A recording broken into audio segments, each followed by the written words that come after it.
Hindi po naman pinalampas ng mga hayok sa laman ng babaeng walang kalaban-laban. Ginahasa nila ang isang dalagita na hindi nakakarinig at hindi rin makasigaw ng saklolo. Hindi pa nakontento, pinatay pa ang biktima. Mga walang puso!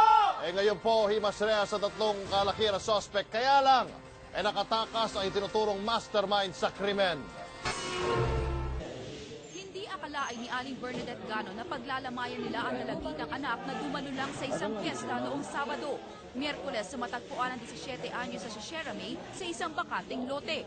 Hubot-hubad at wasak ang muka.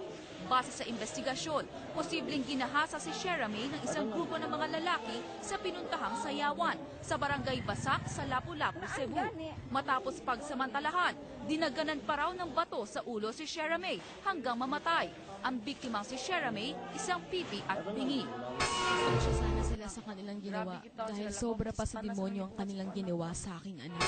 Agad namang nahuli ang tatlo sa mga hinihinalang salarinas na Renato Limpangog, Fiel Pinotti at LG Mesa.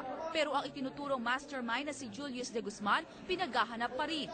Umaasa naman ang pamilya ni Sierra May na mabibigyan ng hustisya ang pagpatay sa dalagita.